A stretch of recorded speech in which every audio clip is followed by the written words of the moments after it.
Bonjour Maël. Bonjour monsieur, désolé, je pas beaucoup parler. J'entends beaucoup d'écho. Je ne sais pas si tu m'entends, mais moi j'entends Oui, très peu. J'entends beaucoup d'écho.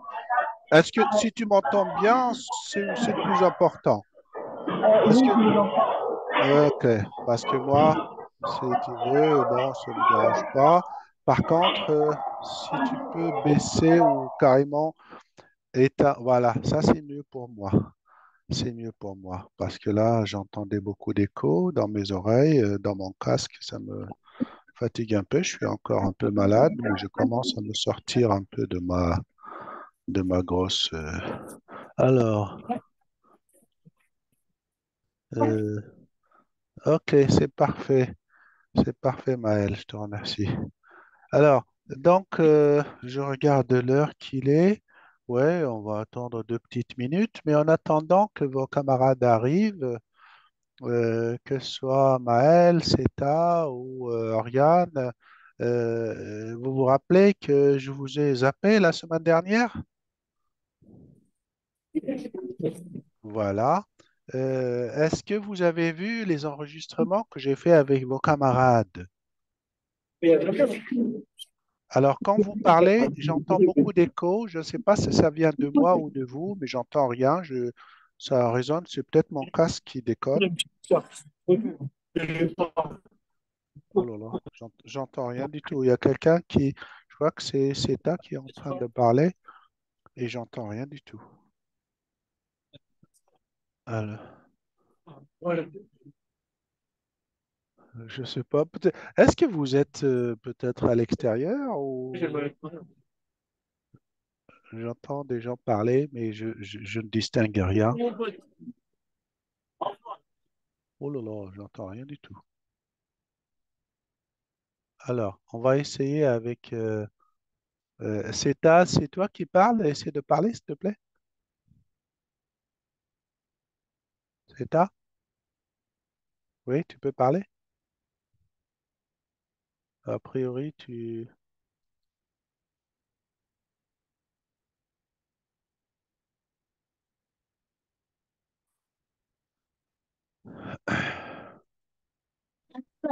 Attends.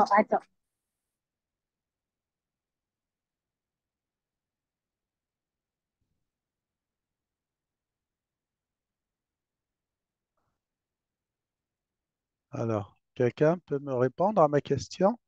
Est-ce que vous avez vu les enregistrements que j'ai postés de la semaine dernière?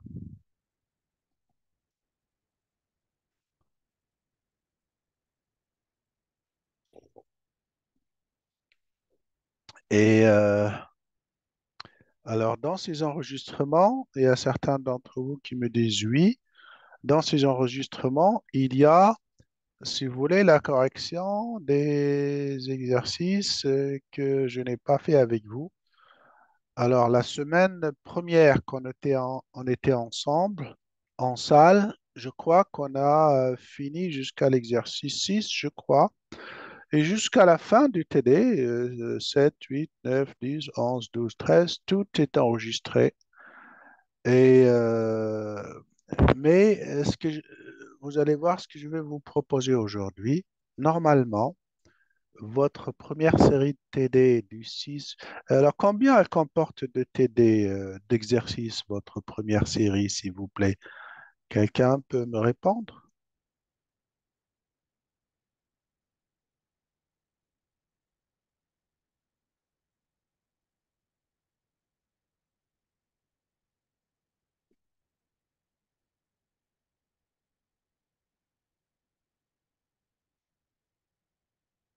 Combien votre série comporte d'exercices? Allez, essayez de me répondre.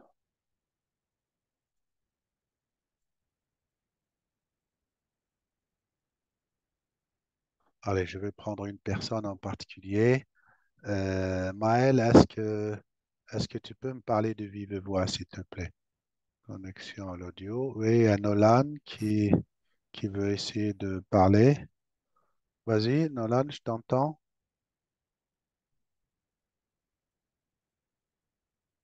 Allez, allez, on va s'activer, les enfants. Essayez de me répondre.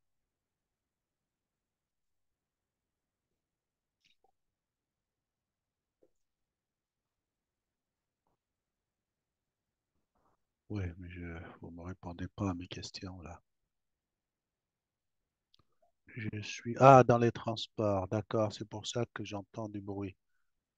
Ok, d'accord. Ok, si vous êtes dans les transports, est-ce qu'il y a quelqu'un qui n'est pas dans les transports qu'on puisse... Parce que je vais vous expliquer une chose, ce que je comptais faire. Normalement, pour moi, la première série de TD, tous les exercices sont, sont sur la fiche. Il y a 13 exercices. Merci beaucoup. Merci Maël. Je te remercie pour ta réponse. Il y a 13 exercices. Donc, normalement, tous les 13 exercices, vous avez la réponse détaillée, les explications détaillées dans ces enregistrements. Mais, mais, comme en cours, vous n'êtes pas, je ne sais pas où est-ce que vous êtes arrivé en cours pour voir si je commence avec vous la deuxième série ou non. Je crois que vous avez commencé là à faire l'équilibre du consommateur, n'est-ce pas? Et dans l'équilibre du consommateur, vous allez me dire par chat ou par vive voix si je me trompe ou non quand je dis que vous êtes euh, sur l'équilibre du consommateur actuellement en cours, c'est-à-dire jeudi dernier. Et si vous êtes dans l'équilibre du consommateur, je peux commencer la série suivante, la série 2. Vous allez me corriger sur votre chat ou Luna, tu voulais dire quelque chose? Ambre, tu voulais dire quelque chose? Ambre, est-ce que je peux commencer la deuxième série des exercices?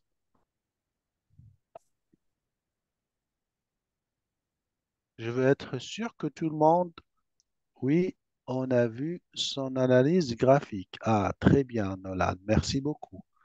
Donc, si vous voulez, euh, je vais commencer la deuxième série des exercices, mais que à tout moment, à tout moment, je dis bien à tout moment, que ce soit cette semaine ou la semaine prochaine, quand je serai en présence, vous me dites si, en regardant ces corrections sur vidéo, si vous avez une question à poser sur ces explications.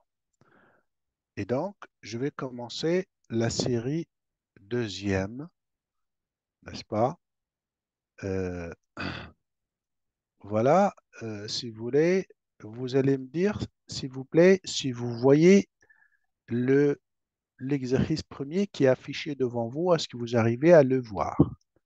Est-ce qu'on voit la même chose? Je voudrais que quelqu'un me dise de vive voix, oui ou non, est-ce que vous voyez le même document que moi, exercice 1? Non, on le voit pas. Ok, merci de ta réponse. Je vais essayer de partager ce document. Alors, partager le document, je vais me mettre où sont les documents. Voilà. Est-ce que maintenant vous le voyez? Oui, Merci beaucoup. Merci. C'est Ambre qui parle? oui, c'est moi. Bon, j'entends pas très bien. Je suppose que tu es dans les transports, mais ce n'est Non, pas non, grave. je suis au Crous. Ah, au Crous. C'est Ambre qui Oui, parle? oui, c'est Ambre et je suis avec Maxence et Tibégini. On Eh vous bien, regarde. écoutez, je vous remercie toutes les trois. Je vais commencer donc ce premier exercice. Ambre, on est bien d'accord que si vous révisez, vous Oui, réécoutez les enregistrements que j'ai postés, Vous devez la semaine prochaine me dire s'il y a quelque chose que vous ne comprenez pas dans ces explications. Ce n'est pas interdit de revenir en arrière. On est bien d'accord? Oui, Très bien. Donc, je vais commencer cet oui, merci. exercice-là. OK, c'est moi qui te remercie. Je vous remercie toutes les trois. Et donc, on considère que le consommateur ne peut acquérir que deux biens, un et 2. Si P1 et P2 sont les prix de ces deux biens et R, le revenu du consommateur, petit a, définir ce que l'on appelle la droite budgétaire. La droite de budget, avant de donner son équation, n'est-ce pas? Et euh, son équation et on précisait les variables et les constantes. Représenter ensuite l'allure dans l'espace de marchandises. OK, on va répondre à cette première question rapidement. Ça, c'est des choses que vous avez vues en cours, n'est-ce pas? Je vais chercher un autre document. Un autre document. Est-ce que vous voyez ce document-là, le deuxième document? Non? Écrit à la main. Apparemment, vous ne le voyez pas.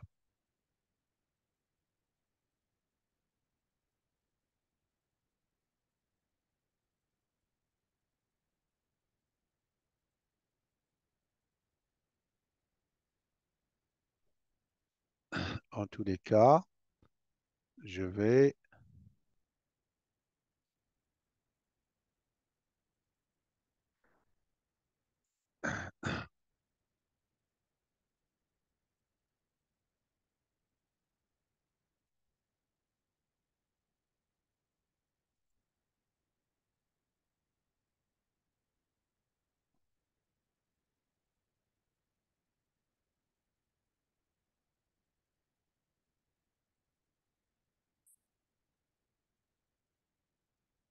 OK.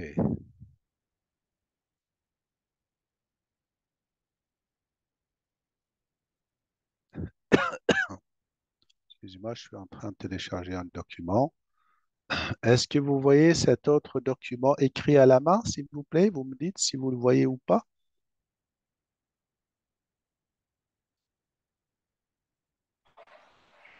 On voit juste vos fichiers, monsieur, on ne voit pas votre document. Est-ce que vous voyez exercice un petit a? Non, vous ne le voyez pas, ça. Non. Très bien. Je vais reprendre le partage.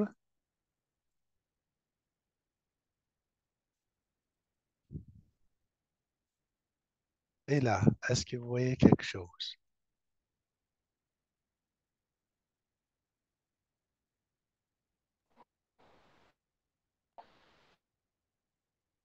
écrit à la main?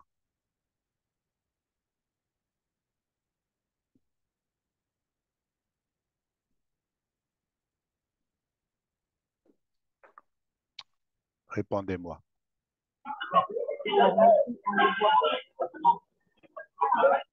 Là, la sono, elle est très très mal. Très mal, j'entends pas ce que vous dites. Il y a quelqu'un qui dit que oui. Donc, j'imagine que vous voyez le document qui est devant vous. Alors, je vais le lire. La droite du budget, c'est l'ensemble des paniers X1, X2. Qui peut terminer la phrase pour voir si vous en lit pas si on lit la même chose ou non?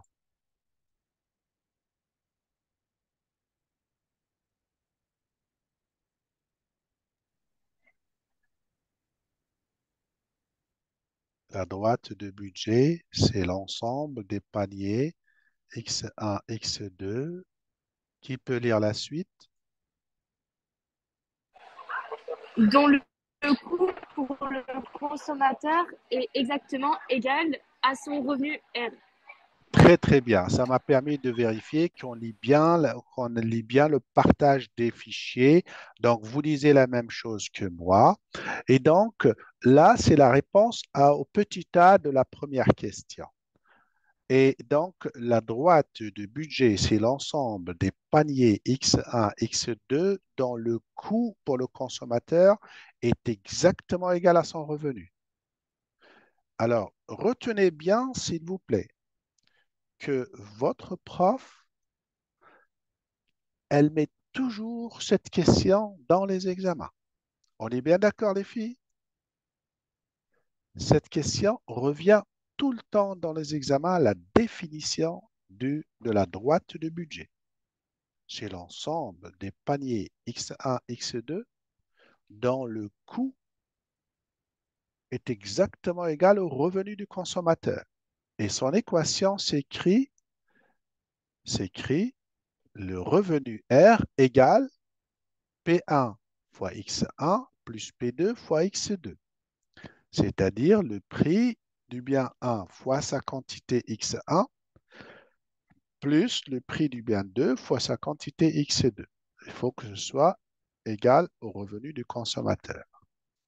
Et que ça s'écrit aussi, si on veut la faire autrement, X2 égale R sur P2 moins P1 sur P2 fois X1. Donc, on considère que les constantes de cette droite, c'est une droite, on est bien d'accord. Ça, c'est une droite x2 égale fonction de x1. Eh bien, cette droite, elle considère que P1 et P2 et le revenu P1, P2 et R sont des constantes et que les variables sont x1, la variable exogène, et x2, la variable endogène. C'est tout. En écrivant cette définition et cette écriture de la droite sous cette forme ou celle-là, ça vous fait gagner 3 points facilement dans un examen. Dites-moi si vous êtes d'accord avec cette chose-là, avec le fait que c'est absolument inévitable dans les examens. Voilà. Il faut que l'on soit d'accord pour vous dire ce que votre prof adore mettre dans les examens. Nice. Qui a dit nice? Qui a dit C'est nice? moi, C'est qui toi? c'est Maxence. Ah, Maxence, je te remercie. Bah, je préviens, hein, je donne ma main au feu, qu'elle sera dans l'examen, cette question, et toutes les années.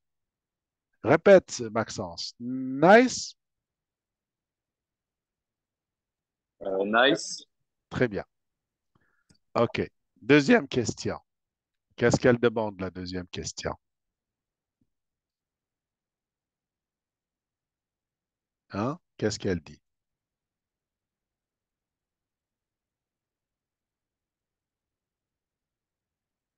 Il faut tracer la droite, n'est-ce pas? Eh bien, c'est une équation.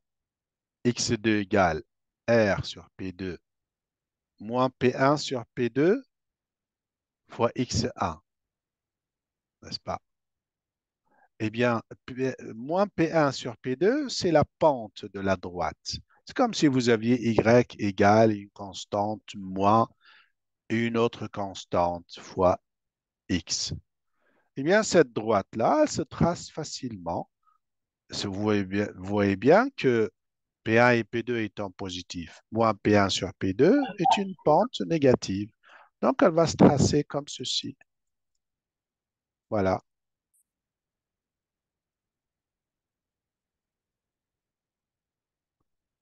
voilà tracée comme ceci. Voilà comment on la trace.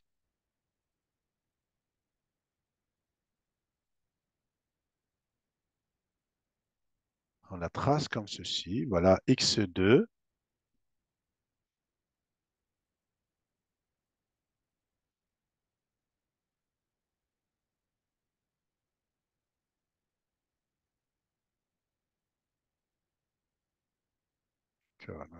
Putain.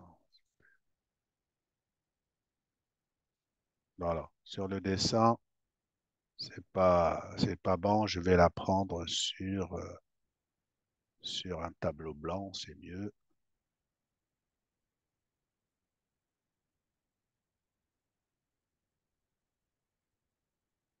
Je vais prendre ça sur un tableau blanc.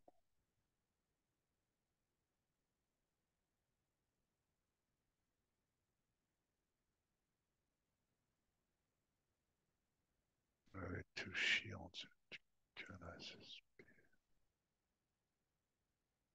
Voilà, sur le tableau blanc, qu'est-ce que ça donne?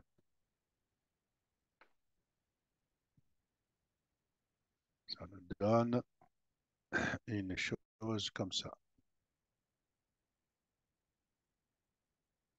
Vous voyez ce que je dessine ou pas? Oui, Très bien. X2 et X1. Ce que je dessine là, vous devez le faire chez vous parce que c'est dans tous les examens que vous avez ça. Vous devez faire ce dessin en mettant la droite, si vous voulez, X2 égale R sur P2, voilà, R sur P1, pardon, et vous tracez la droite ainsi. Elle peut être plus ou moins penchée. Nous verrons quand on fera un exercice avec des chiffres. Là, c'est le cas général.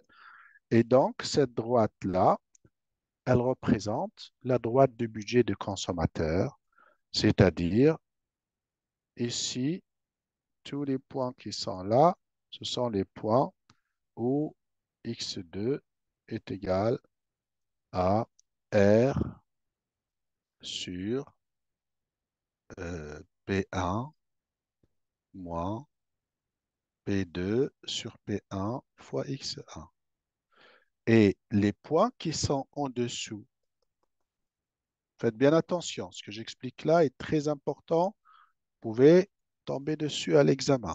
Les points qui sont en dessous, ce sont des points ou des paniers, n'est-ce pas? Donc, les points qui sont sur la droite sont des paniers pour lesquels le revenu du consommateur est exactement égal à la dépense de ses biens.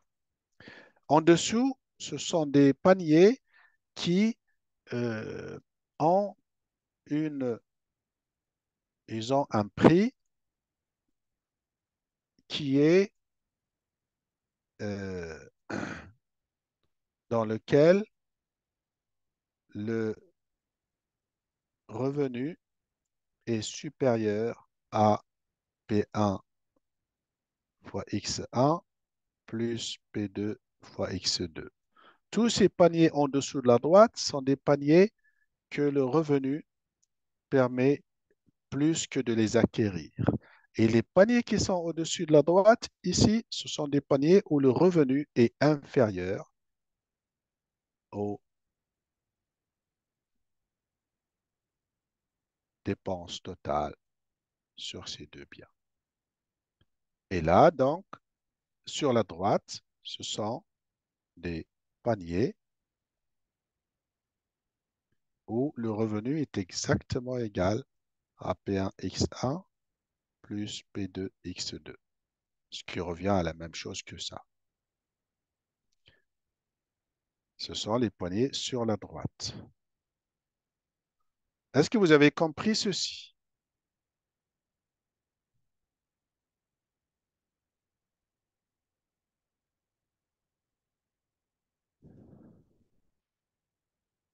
Est-ce que vous avez compris ça?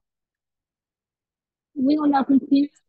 Merci beaucoup de ta réponse de vive voix. J'ai besoin de ça. Je vais partir sur l'exercice 2 maintenant. Merci de votre aide. Alors, dans l'exercice 2, euh, où est-ce qu'il est l'exercice 2? On va chercher l'énoncé de l'exercice 2.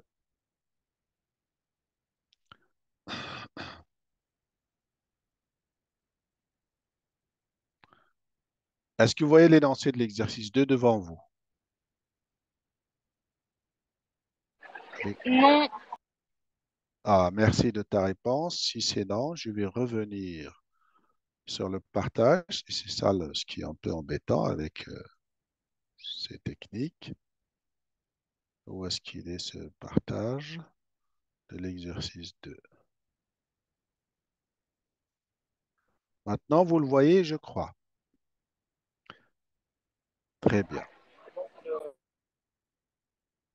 Donc, l'espace de marchandises se compose de deux biens, 1 et 2. Le consommateur peut choisir les paniers suivants.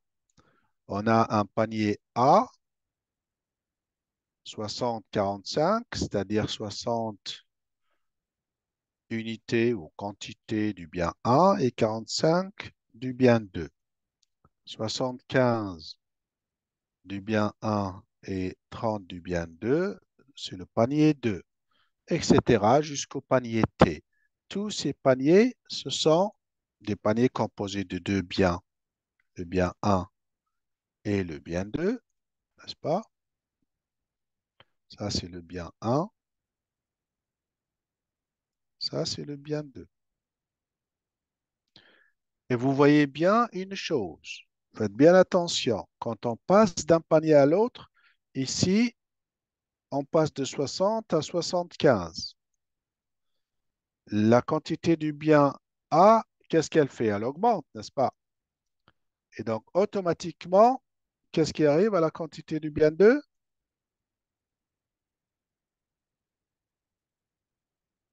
Qui peut me répondre? Elle diminue. Parfaitement. Je te remercie de ta réponse. C'est automatique, n'est-ce pas? Et si on passe de E à F, qu'est-ce qui arrive à la quantité du bien A? Elle Elle diminue. diminue. Et qu'est-ce qui arrive à celle de B?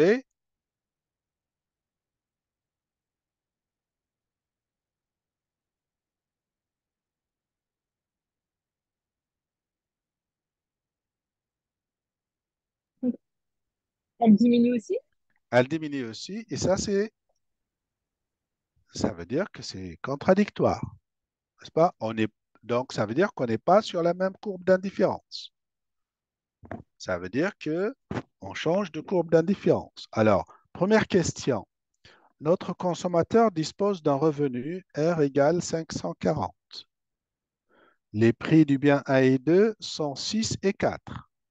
Déterminez l'ensemble des paniers de biens que le consommateur peut acheter avec son revenu. Donc, on va regarder quels sont les biens qui sont dont la dépense totale reste égale ou inférieure à 540. Donc, il faut faire les calculs. Eh bien, les calculs qu'on va voir sont ici.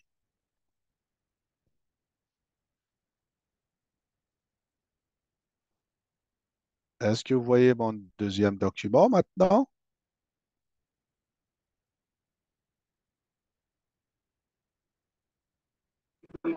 Oui.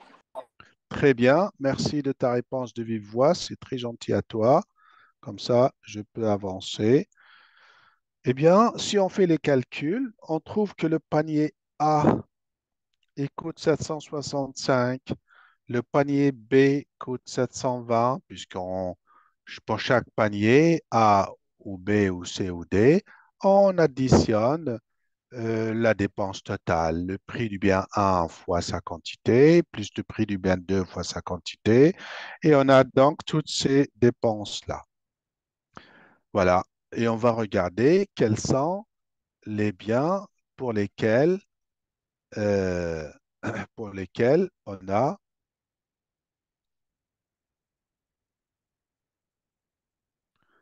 pour lesquels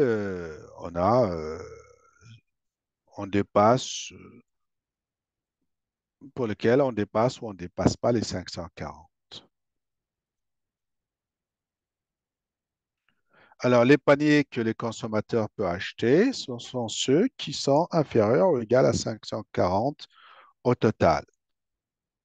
Eh bien, voilà. Donc, vous faites. Est-ce que je vous laisse prendre en photo ces valeurs?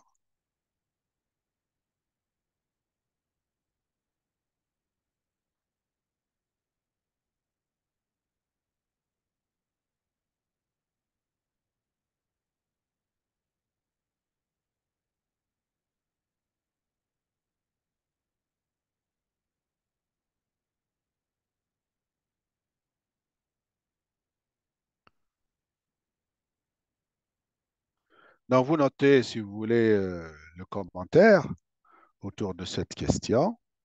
C'est,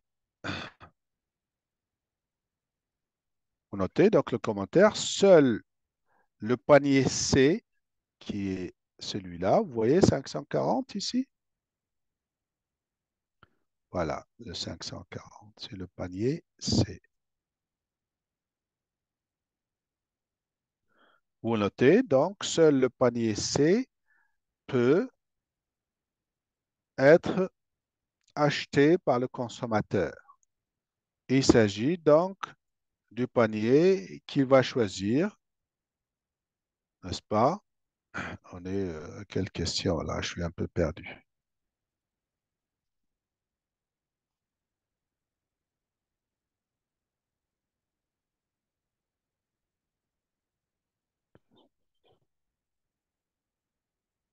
Mhm.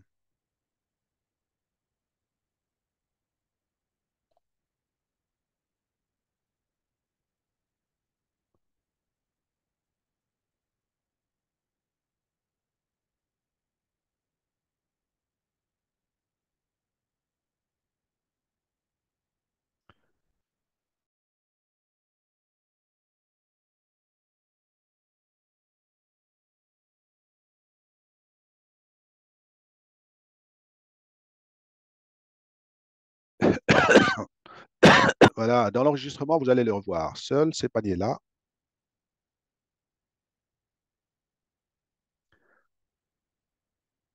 A, C, F, G, H, K, L, M, O, P et R, peuvent être achetés par le consommateur, alors que les paniers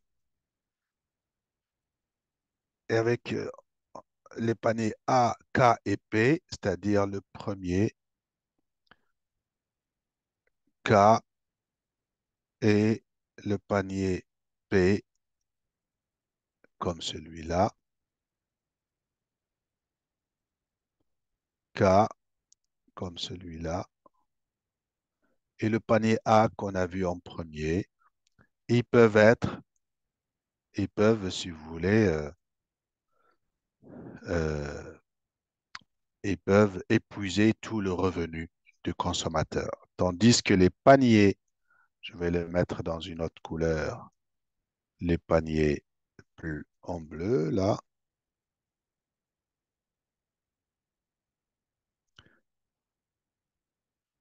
les paniers C, F, G, H, L, M, O et R peuvent être achetés avec un revenu inférieur à 540. Le panier L, par exemple, est là à 460. Et ça, vous le mettez à la place du L ici, c'est un I en fait.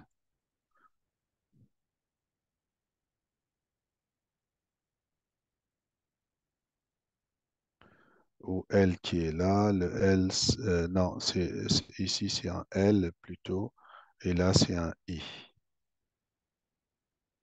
Et voilà, ces paniers que j'ai mis en bleu, ils peuvent être achetés avec un revenu qui est inférieur à 540, n'est-ce pas? Puisque vous voyez le I ici est égal à 560 et le L, il est égal à 460. Donc voilà, si vous voulez, la réponse à la deuxième question.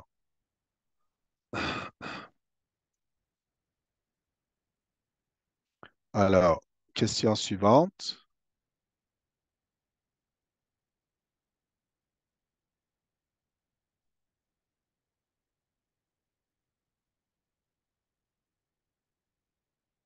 On va nettoyer tout ça.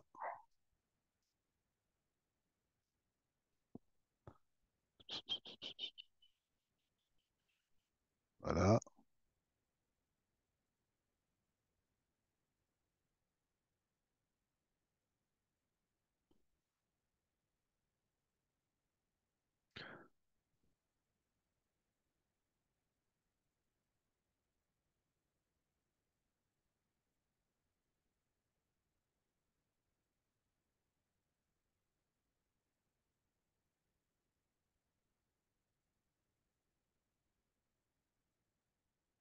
Alors, deuxième question.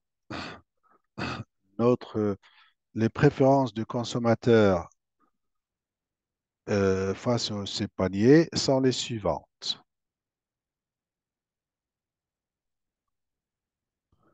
Voilà, ça veut dire que ces paniers sont équivalents. E, Q, I, A. Q est préférable à P, préférable à O, etc. C'est un peu le genre d'exercice qu'on a fait la dernière fois, première séance. Et donc, la question dit que déterminer l'ensemble des paniers qui apportent au consommateur la même satisfaction, mais on l'a fait cet exercice, je crois.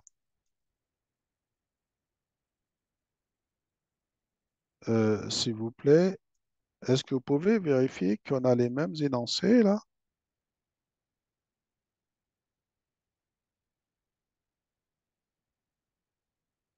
Est-ce que l'exercice 2 de cette série-là, vous l'avez aussi? On a les mêmes données?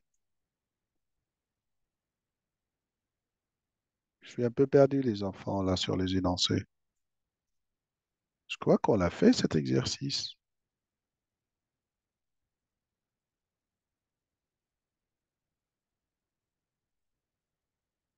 Déterminer l'ensemble des paniers qui apportent au consommateur la même satisfaction et ordonner l'ensemble selon les préférences de notre consommateur et quel panier le consommateur va-t-il choisir.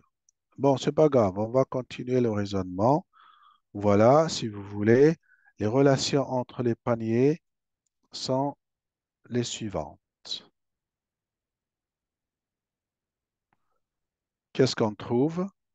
On trouve que le consommateur va trouver qu'il y a trois groupes de paniers, trois ensembles de paniers. L'ensemble E1, dans lequel il y a le panier C, F, H, M, O et S, qui apporte la même satisfaction.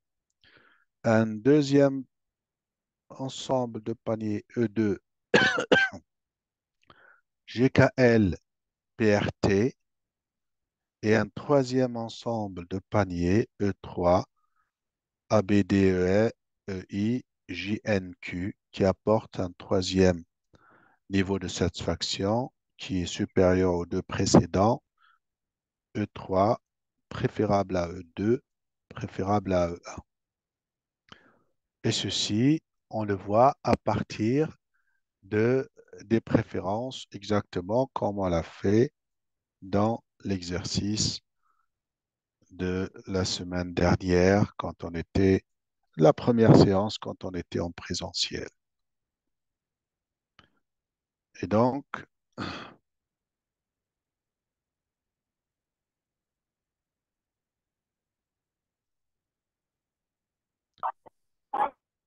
à la question suivante, on vous dit quel est le panier de biens que le consommateur il va choisir. Eh bien, il va choisir, le consommateur va choisir dans tous ces paniers-là le panier qui se trouve dans l'ensemble E3, parce que cet ensemble E3, c'est l'ensemble qui est le plus préférable. Il va choisir le panier qui peut être acheté avec un revenu de 540, n'est-ce pas? Et,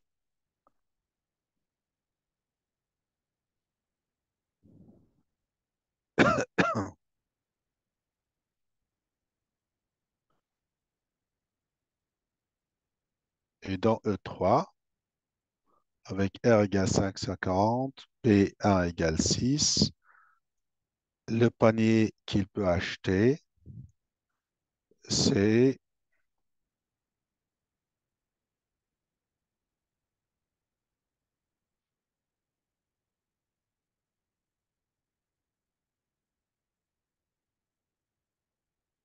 alors dans E3,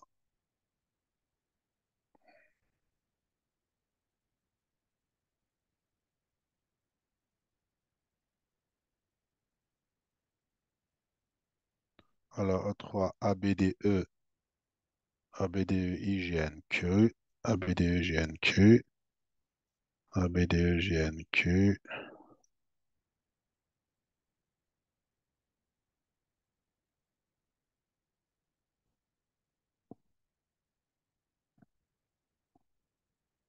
Alors, quel est le panier qui va acheter?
Non, c'est pas incroyable.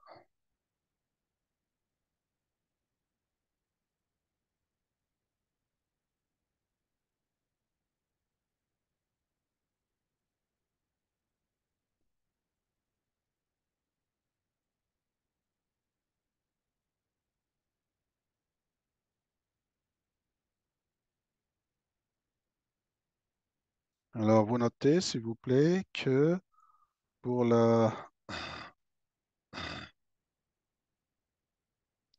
pour la troisième question, seul le panier C qui se trouve dans le paquet E3, seul le panier C, seul le panier C peut être acheté par le consommateur parce qu'il s'agit donc du panier.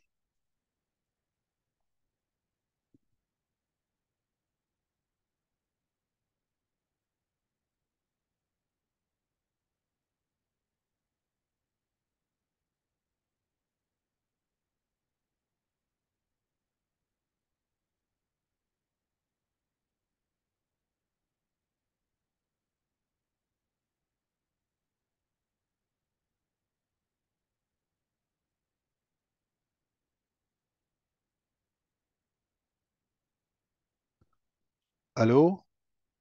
Vous me suivez? Allô? Euh, Oui, monsieur, on vous entend. OK. Alors, vous répondez à la troisième question. Vous notez les choses suivantes. Pour la troisième question,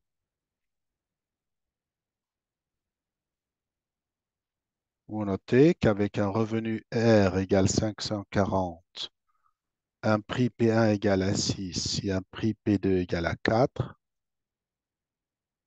seuls les paniers, on va les citer à la queue leu, ACF, GHK, LMO, P et R.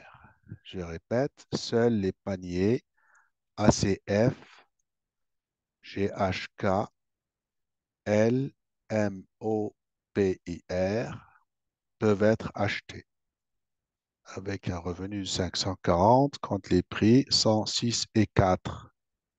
6 pour P1 et 4 pour P2.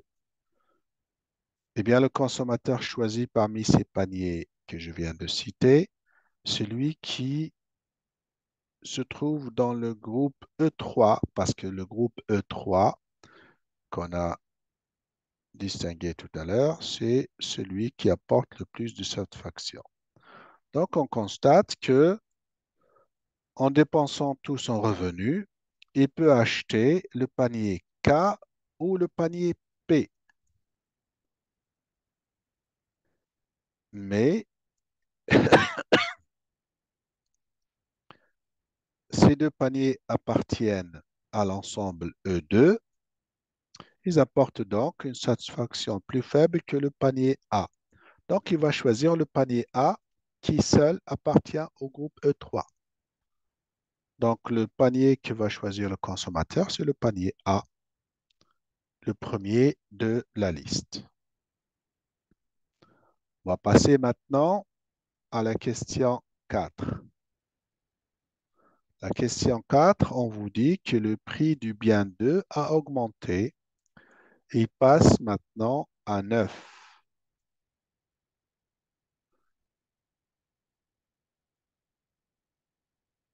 Est-ce qu'il va choisir le même panier et expliquer votre réponse?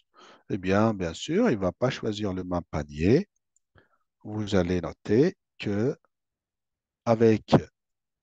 Est-ce que vous voyez ce qui est écrit devant vous? Quatrième question, quand j'encadre la réponse en rouge, est-ce que vous voyez ce qui est devant vous là? R égale 540, P1 égale 6, P2 égale 9. Vous voyez? Oui, on voit. Très bien.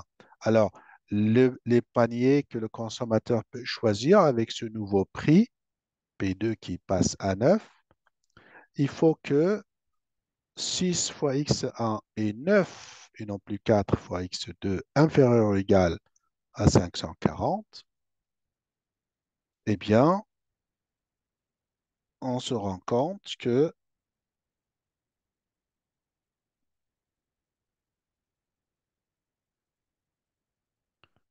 on se rend compte que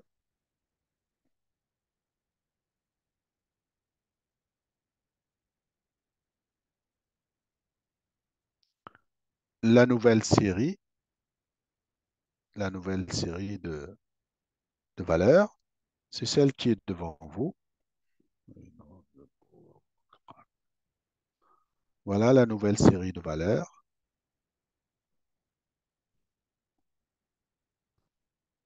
Le panier A, il va coûter ce nouveau montant. Le panier B, 720. Le panier C, 540. Eh bien, regardez, le 540, il se trouve maintenant atteint par le panier C. Tous les autres paniers sont devenus inaccessibles. Tous ces paniers-là sont inaccessibles,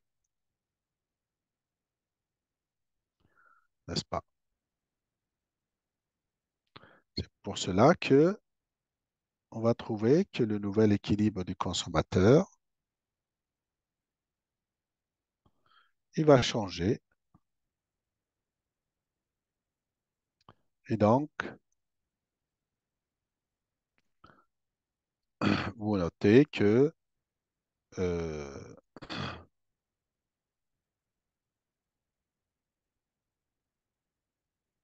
euh,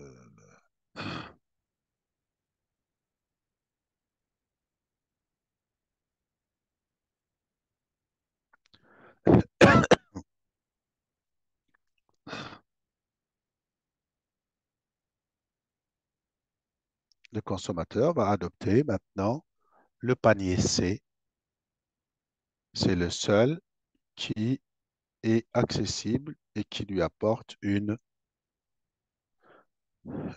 qui lui fait faire une dépense qui est inférieure ou égale à son revenu 540. C'est donc le panier C. Donc, à la suite de l'augmentation du prix de l'un des deux biens, eh bien, il baisse sa fonction d'utilité et il change de panier. Voilà. On va passer maintenant à l'exercice suivant, l'exercice 3.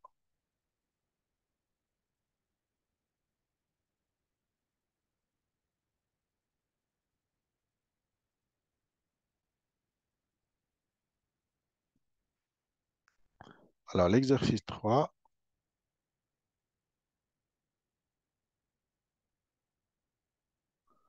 les préférences de Jean-Raphaël sont caractérisées par une fonction d'utilité U égale x1 au carré fois x2 au carré. Rappelez-vous ce type de fonction. Je vous ai dit que ce sont des fonctions qui reviennent tout le temps dans les examens.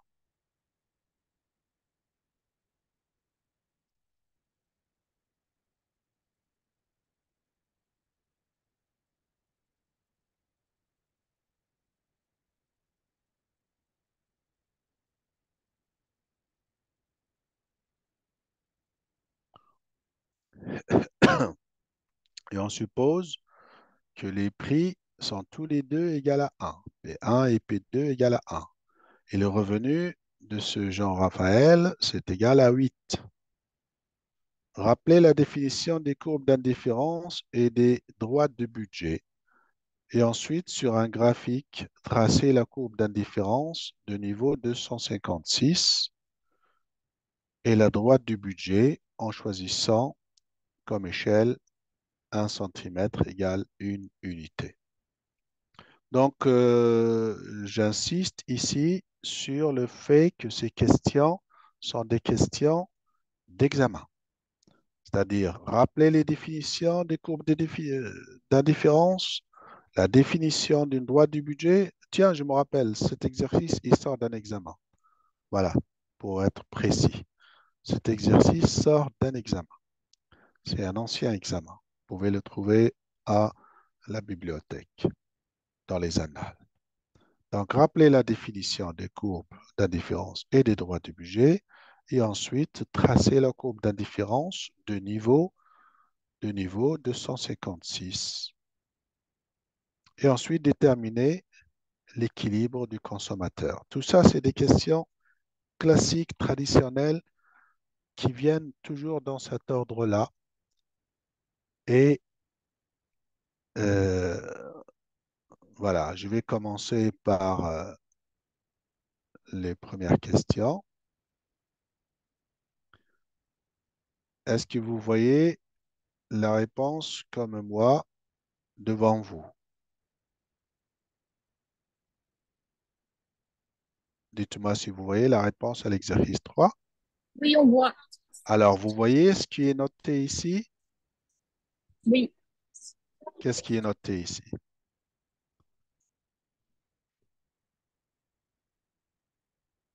Ce que je viens de cercler là.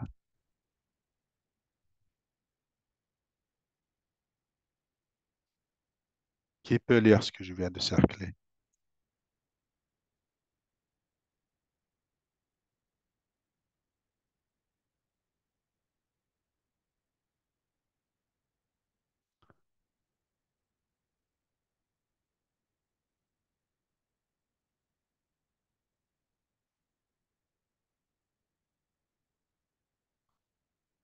Ce que je viens de cercler, ce sont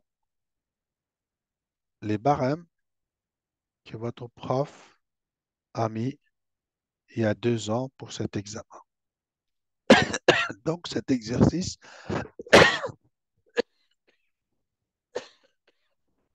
il sort d'un examen et les valeurs qui sont données ici, ce sont les barèmes. Donc, cet exercice est un exercice d'examen. Donc, première chose, c'est la définition d'une courbe d'indifférence et d'une droite du budget. Une courbe d'indifférence, 0,25. Une droite du budget, 0,25. Sans tracé, 0,25. Point d'équilibre, le dessin du point d'équilibre, 0,25. Vous ramassez des petits points comme ça, vous en faites 4 ou 5 facilement. Une courbe d'indifférence, c'est le lieu géométrique des points représentatifs des paniers de biens de l'espace de marchandises qui donne au consommateur le même niveau de satisfaction. Cette phrase-là, c'est un quart de point.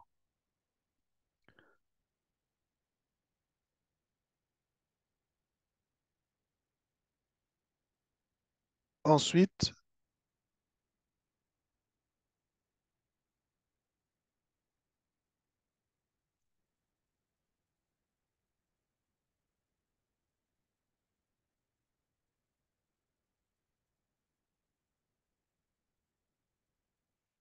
Donc ça, c'est la définition de la courbe d'indifférence. Deuxièmement, la droite du budget, celle-là, c'est l'ensemble des paniers X1, X2 dont le coût pour le consommateur est exactement égal à son revenu R. Ça vous rapporte 0,25 aussi. Deuxième question, donnez l'équation de la courbe d'indifférence. Euh, la courbe d'indifférence est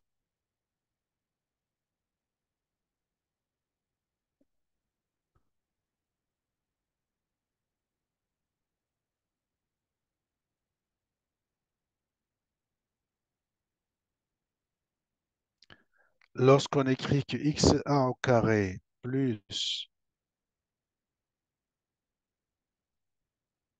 x1 au carré fois x1 fois x2 au carré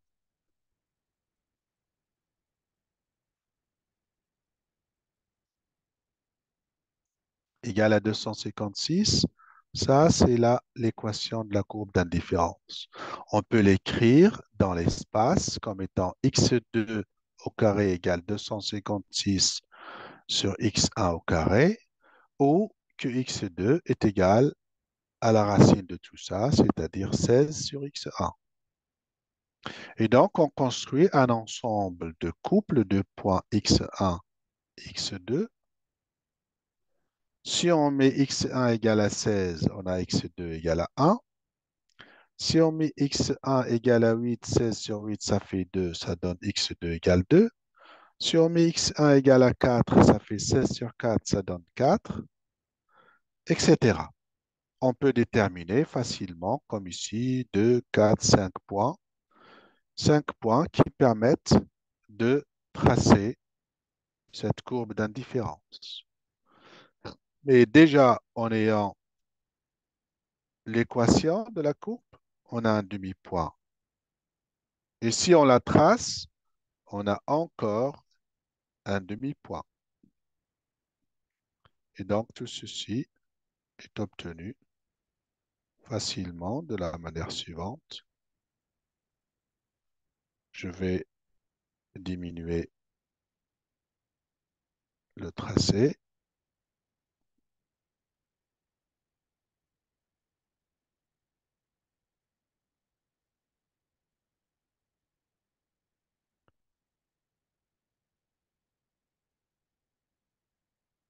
Voilà comment on trace cette courbe. Vous avez donc en abscisse x1, ici vous avez x2, et avec les points que je viens de faire, par exemple 4 ici et 4 là, vous avez un point. Après, vous avez 16 et 1, comme ici. 16 et 1. 1 et 16 aussi. N'est-ce pas? 8 et 2. 2 et 8. Etc. Ça permet de tracer la courbe facilement. Cette courbe-là, c'est la courbe 256. Courbe d'indifférence de position ou de niveau 256. Ça, c'est la première partie. Ça, c'est la question qui donc nous intéresse.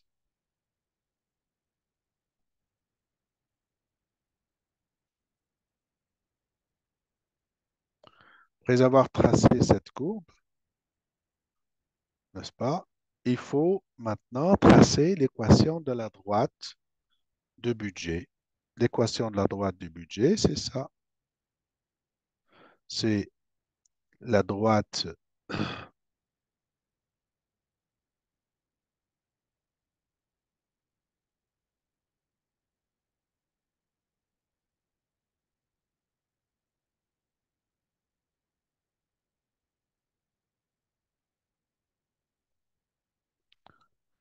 Voilà la droite du budget. Elle s'écrit, puisque les prix sont égaux à 1, donc 1 fois x1, ça fait x1. P2, x2 ou P2 est égal à 1 aussi, ça fait x2, égal au revenu qui est égal à 8 dans l'énoncé. Donc la droite du budget, elle s'écrit x1 plus x2 égale 8. Et donc, qu'il faut tracer elle aussi sur la même courbe, c'est-à-dire, on va la tracer dans le même espace. Ça nous donne cette droite-là. La droite qui, x1 plus x2 égale à 8, elle est facile à tracer. Et on voit qu'elle passe elle aussi, comme la courbe d'indifférence, par le panier 4, 4. Il faut le faire proprement. Et donc, si on met le revenu, si on met x1 égale à 8, automatiquement x2 est égal à 0. Et si on met x2 égale à 8, x1 sera égal à 0. Donc ces deux points-là font partie de la droite du budget. Donc on a 3 points, mais avec 2 déjà ça suffit. Et on trace cette droite du budget, on se rend compte qu'elle est tangente à la courbe d'indifférence de niveau 256. Et avec ça, on aura tracé la courbe d'indifférence, ça vous fait un demi-point. La droite du budget, ça vous fait un demi-point. Avec leur définition, ça vous fait 3 points. Avec le point d'équilibre, ça vous fait 4 points, etc., etc. Et tout ça, c'est des points très faciles qui ne demandent qu'une seule chose, c'est de refaire ça chez vous proprement et de savoir que si on change les chiffres, on est capable de continuer le raisonnement facilement.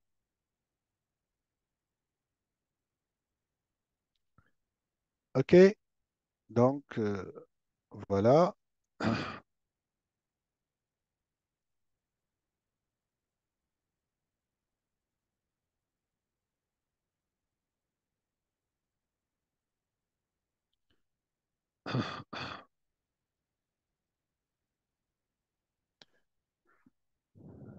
Donc, on vient de voir que l'équilibre du consommateur sera le point de tangence 4, 4, c'est-à-dire que le consommateur va acheter 4 du bien 1 et 4 unités du bien 2. Comment le justifier? Eh bien, tout simplement parce que le panier en question 4, 4, c'est le panier qui se trouve sur la courbe de, euh, de droite de budget et qui permet d'atteindre la courbe d'indifférence la plus élevée possible. Voilà, si vous voulez, la justification. Que ce soit du point de vue euh, graphique, qui montre que la courbe d'indifférence est tangente à la droite du budget.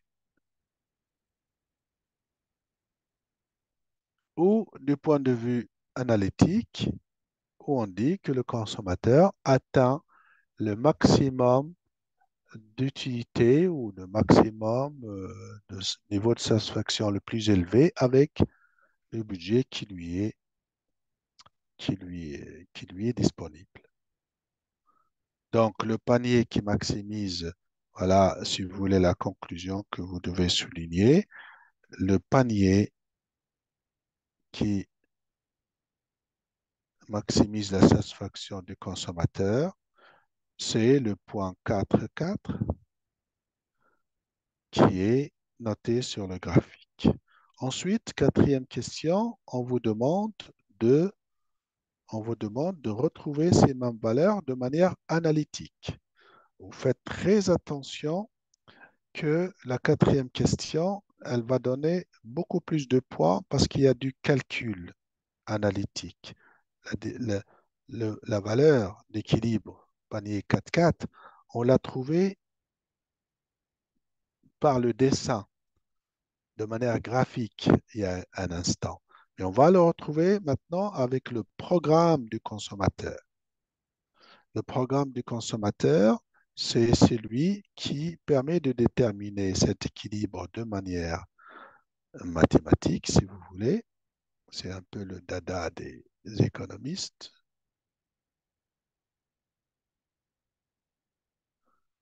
Et je crois que vous avez fait cette chose en cours. Eh bien, le programme du consommateur s'écrit de la manière suivante, c'est devant vous, c'est que le consommateur doit maximiser sa fonction d'utilité x1 au carré, x2 au carré. Il doit la maximiser. J'espère que vous arrivez à lire. Maximum, voilà, maximum de x1 au carré fois x2 au carré sous la contrainte S/C, ça veut dire sous la contrainte que son revenu 8 n'est pas dépassé par ses dépenses en x1 plus ses dépenses en x2. Eh bien, est-ce que vous avez commencé à faire la méthode de Lagrange qui est écrite devant vous ici? Dites-moi si vous en cours, vous avez fait la méthode de Lagrange.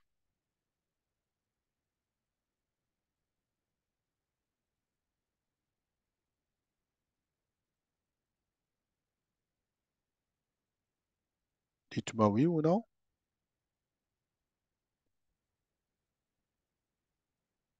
Oh,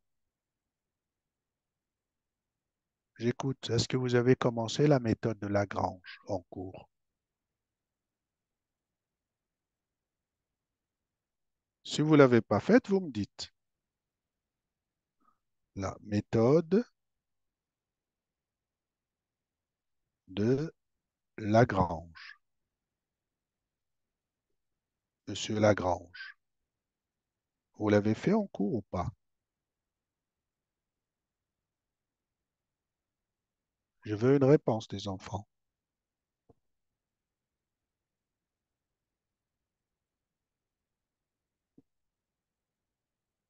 Peut-être que vous ne l'avez pas faite, mais je veux une réponse par... Ah, je vois, non, pas en microéconomie. Quelqu'un me dit oui et un autre me dit non. Oh, je parle dans le cours avec Madame Elmechlager, hein, pas avec une autre personne.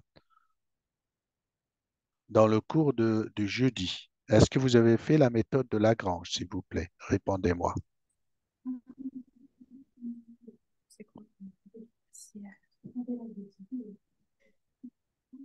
Alors, je crois que d'après ce que vous me notez, certains peut-être l'ont vu ailleurs, mais pas dans le cours de Madame Elmechlager, n'est-ce pas?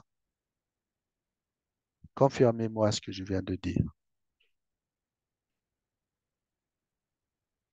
Bon, je n'ai pas de réponse très sûre de votre part. Ah, vous l'avez vu en maths. Très bien. Ben, on va considérer que même si vous ne l'avez pas encore vu en micro, on va considérer que c'est une chose qu'il faut absolument connaître et vous allez la faire ce jeudi-là. Donc, vous allez la faire demain. Si vous allez la faire demain, je vous prépare tout de suite ce dernier quart d'heure pour bien la maîtriser parce que elle est le tendon d'Achille de tous les étudiants en examen de micro. Oui, quelqu'un voulait parler? Donc, la méthode de Lagrange, c'est une méthode mathématique utilisée en micro pour résoudre le programme du consommateur. Et d'ailleurs, on le verra plus loin pour le producteur aussi. C'est quoi la méthode de Lagrange? C'est de trouver le maximum d'une fonction sous une contrainte. Vous savez trouver un maximum d'une fonction au lycée, Mais ce qu'il faut ici, c'est une méthode pour trouver le maximum sous une contrainte. La méthode de Lagrange permet de le faire. Il suffit d'écrire la fonction ou l'équation de Lagrange qui s'écrit L comme Lagrange en majuscule de x1, x2 et de lambda qui s'appelle le paramètre de Lagrange et qui est x1, la fonction objectif, c'est celle-là, plus une constante lambda, n'importe laquelle, je ne cherche pas à savoir à quoi est-elle égale, fois la contrainte qui s'écrit, celle-là, 8 moins x1 moins x2. Eh bien, c'est cette fonction-là pour laquelle on va chercher un maximum. Et pour le trouver un maximum, exactement comme au lycée, on va chercher à dériver cette fonction Lagrange par rapport à x1 une fois, et on va l'annuler, et on va la dériver par rapport à x2, et on va l'annuler, et on va la dériver par rapport à lambda, et on va l'annuler aussi. Et ici, les dérivations ne sont pas compliquées du tout, elles sont simples. Il suffit de dériver cette fonction-là qui est devant nous, que j'ai écrite en rouge là, par rapport à x1, ça nous donne 2x1, x2 au carré, moins lambda, ça fait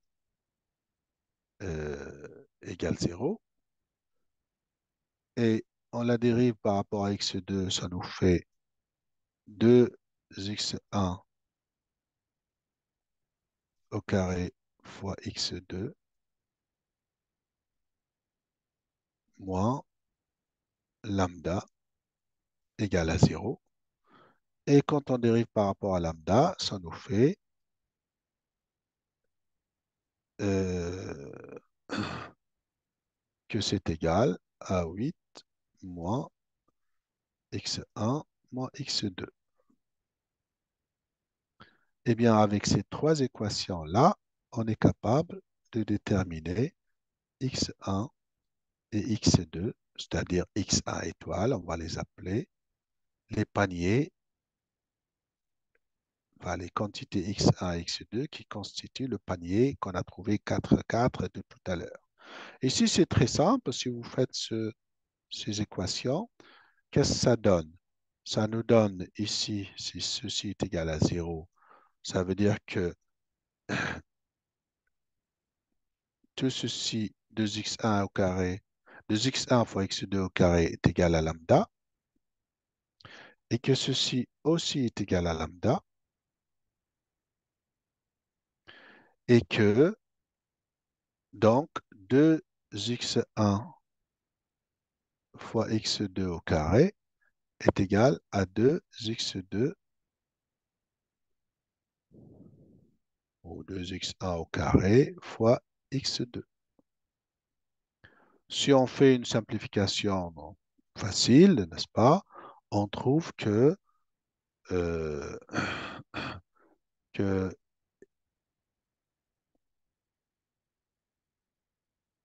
euh, bon, on va simplifier comme ceci. Les deux qui partent, x1 s'en va d'ici et s'en va de ce carré. Il reste que x2 au carré est égal à x2. x1, donc x1, non, il reste que x2 au carré est égal à x2 fois x1. Si on simplifie encore, on trouve que x2 est égal à x1. Voilà, Ce carré-là, il s'en va avec ce x2. Il reste que x2 est égal à x1. Si x2 est égal à x1, ben on remplace cette égalité-là ici et on se rend compte donc que 8 moins x1 moins x1, puisque x2 est égal à x1, est égal à 0. Ça veut dire que 8 moins 2x1 est égal à 0 et donc 8 est égal à 2x1 et donc x1 est égal à 4. Et donc, comme x1 est égal à x2, que x2 aussi est égal à 4. Donc, avec ça, on dit qu'on a trouvé par la méthode de Lagrange le panier optimal x1 égale 4, x2 égale 4 qu'on a trouvé précédemment ici, mais de manière géométrique par le dessin. Vous avez suivi un peu, moyennement ou pas du tout? Je veux une réponse, un écho, réponse de votre part. Moyennement. Alors, vous permettez que je le refasse une autre fois, une deuxième fois, parce que j'insiste, il n'y a pas un examen où il n'y a pas la résolution du programme de l'optimum du consommateur par la méthode de Lagrange. Il n'y a pas Est-ce que un vous pouvez examen. l'expliquer la semaine prochaine, s'il vous plaît? Est-ce que je vais l'expliquer la semaine prochaine et la semaine après la prochaine? Et vous Merci. allez, attendez, je n'ai pas terminé. Et vous allez le faire demain en cours. Mais je vais le faire tout de suite une deuxième fois. Vous permettez? Oui, Vous suivez, hein? oui. Très bien. Je vais le refaire une deuxième fois. Regardez, je vais prendre un tableau blanc, n'est-ce pas?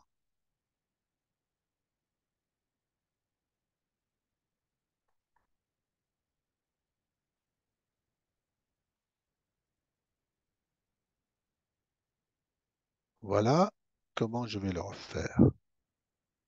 Dans un autre tableau,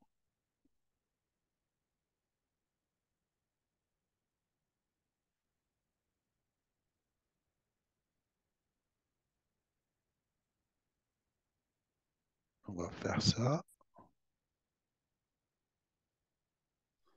Voilà. Regardez bien. C'est extrêmement important de le comprendre une bonne fois pour mieux suivre le cours demain.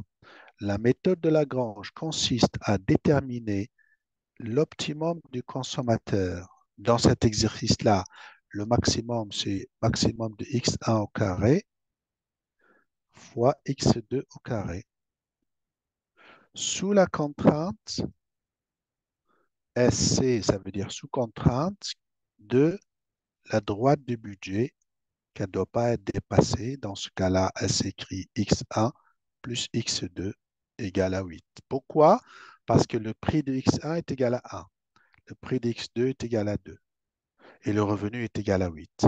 Ceci, pour chercher ce maximum, au lieu de faire annuler la dérivée par rapport à x1 et x2 quand il n'y avait pas de contrainte au lycée, mais quand il y a une contrainte, il faut construire l'équation de Lagrange qui s'écrit L de x1, x2 lambda, qui est égale à l'équation à maximiser, la fonction à maximiser objectif x1 au carré fois x2 au carré, moins la contrainte précédée d'un paramètre lambda, vous vous en foutez d'où est-ce qu'il vient, fois la contrainte qui est celle-là, 8 moins x1 moins x2.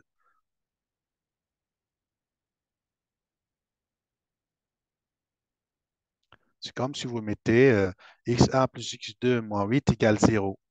C'est pareil. Le signe ici, moins ou plus, c'est pareil, hein, ça n'a aucune importance. Mais mettez plus pour vous habituer.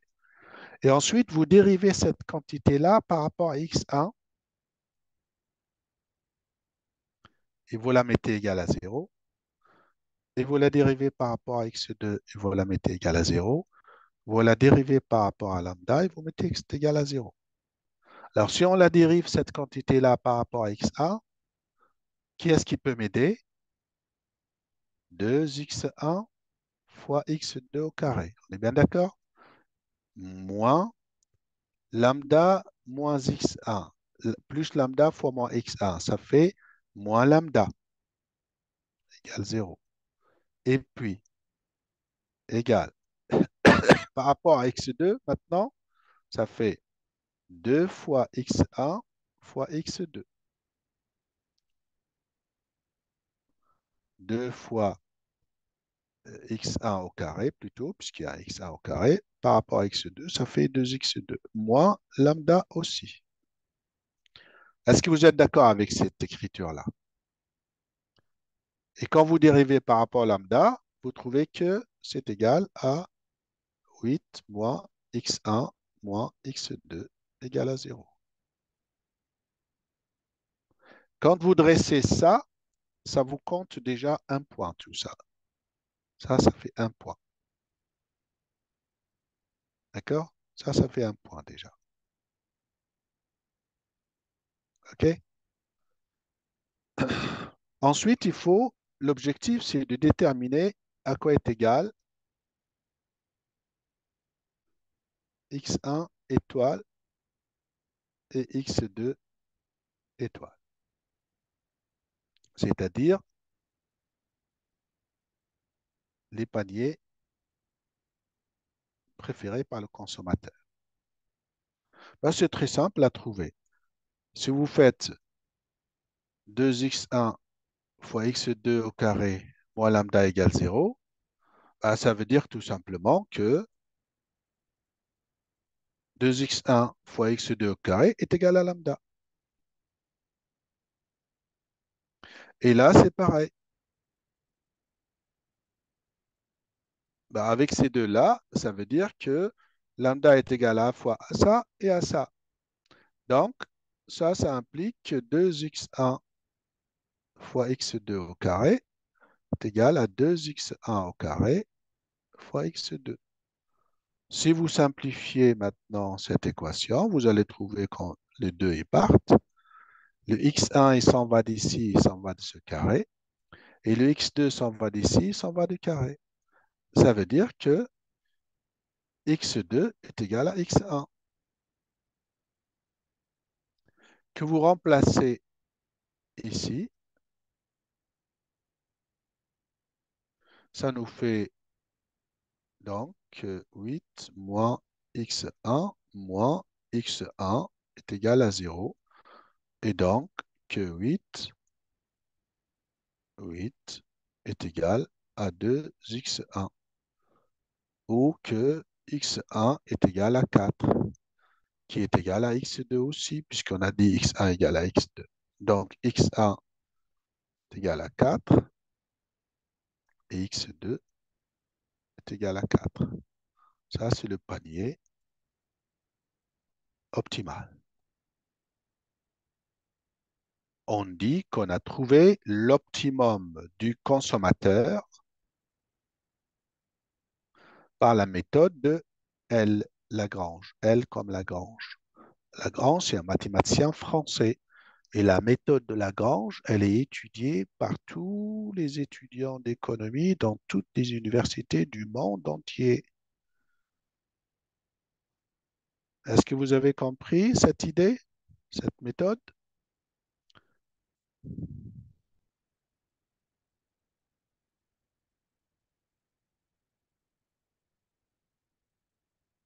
Est-ce que vous avez compris cette méthode? Oui, Et est-ce que vous avez compris, TV Génie, que c'est une chose que vous allez absolument avoir à l'examen? oui, Et est-ce que vous avez compris que vous allez l'avoir à l'examen à la fois pour le consommateur et à la fois pour le... producteur. Très bien. Donc, vous avez compris que même si vous le comprendrez demain avec votre prof, Il faut refaire les exercices maintes fois avec différentes valeurs de, d'exercice. OK, on peut se séparer maintenant? Oui. OK.